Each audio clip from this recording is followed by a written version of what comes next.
In the first place, a great number of those people came from areas in the country where they were much further dislocated, much more seriously dislocated than they are here. They came in and flooded a community that wasn't prepared to meet them, despite the fact that we got all this relief money going in there. We didn't ask these people to come here.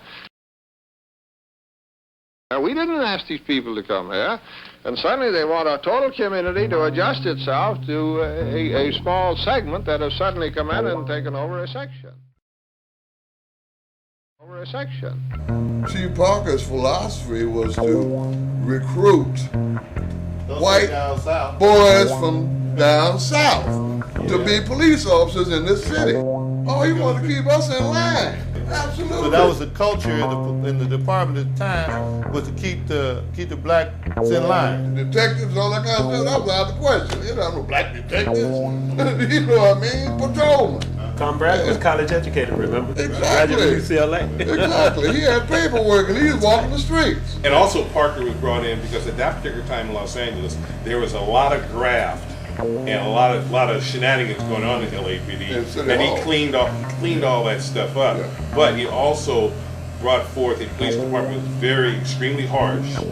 The philosophy then was Parker said, you better not take a nickel. But if you whip somebody a little too much, we'll stand by you. Don't worry about that. But don't take a nickel. That's right.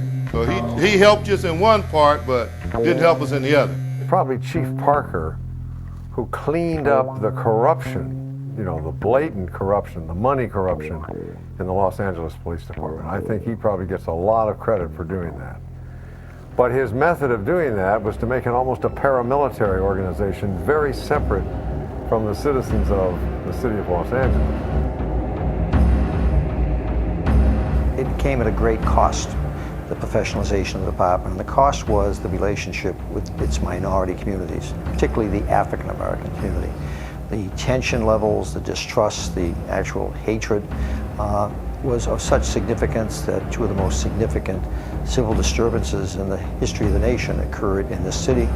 And both of them were sparked in some sense by the distrust and the dislike and indeed the hatred of the police by the city's minority communities. I've tried them all, and I can say to you that there is no question but that under the present machinery as it exists and as it is being operated today, a complaint of police brutality by any Negro citizen goes almost completely unheeded, because the instances of attention that are given to these complaints are laughable. What you think, brother, about the police situation? Do you? The police will burn them up too. You're just getting tired of being pushed around by you white people, that's all. Sure, we like to be nonviolent, but we up here in Los Angeles area, we're not turning that other cheek. That's right. They are throwing us again, and we're tired of being sold as slaves. Don't burn, but smile. Governor, I hand you the report that's been prepared by your commission. We cannot, Governor, tell you any one particular reason why the riots took place in August and why they took place in Los Angeles. You couldn't talk to anybody, so there was nobody to talk to. You couldn't talk to the cops because they didn't want to talk to me. They wanted to beat my brains out, just like they've been doing all the time. And the only way it seems that we can ever get anybody at any time to listen to us is start a riot. We got sense enough to know that this is not the final answer, but it's the beginning. It started 400 years ago, and things just kept building up, and heat, one thing, and poverty.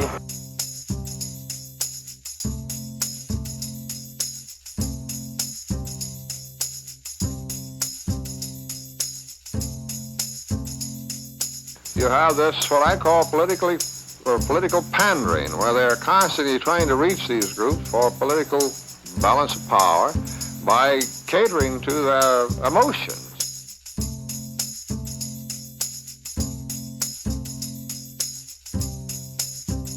Might have a TV, they can see the nice things in other parts of the city and And they're tired, they're hungry. They are more educated. They know what's going on in the world. You're dislocated. You're abused because of your color. Your progenitors were oppressed. You haven't been given the share of materialistic things you're entitled to. And you're trying to convince them, well, you're not well off, I'm going to do something for you. I'm going to raise you out of this position of post-slavery to a position of economic affluency.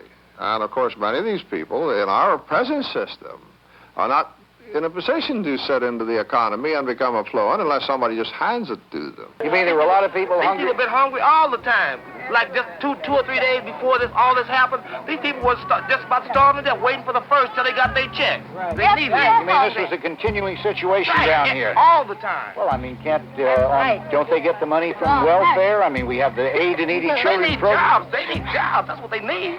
Actually, and many Negro leaders agree with me that Los Angeles is the finest place in the world for the Negro because he has the greatest opportunity here on a broad basis than he will anywhere else in the world. They see millions and billions of dollars spent on rockets and the first one thing and another, sent overseas to other countries, and here in their own country, you know, they're hungry, they're out of job. In a community where the economic activity isn't sufficient to create an environment of safety, you cannot have safety when people feel they have to steal to create economic activity. 80% of the economy in Watts was underground. And 80% of that 80% underground economy was guns, drugs, and violent activity, criminal activity.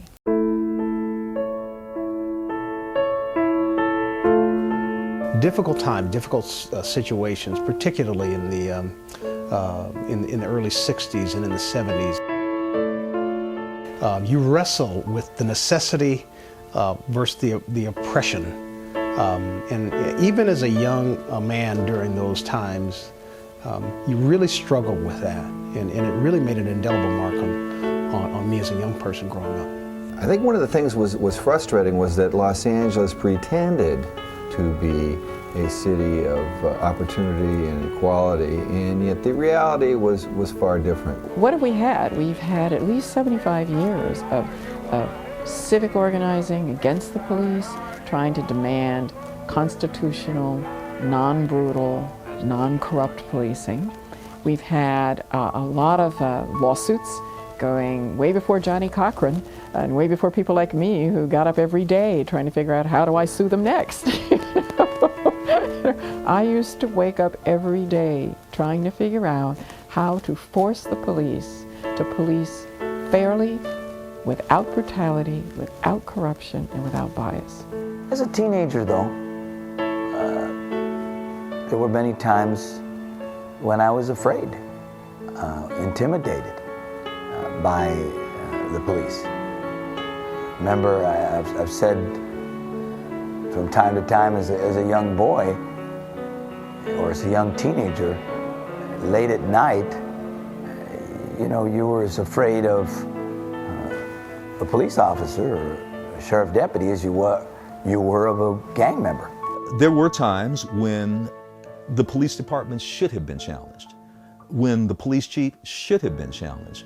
I mean, when you get complaints saying the same thing over and over again, you know, I'm beat up, the interrogation, wasn't read my rights, and all of these kinds of things.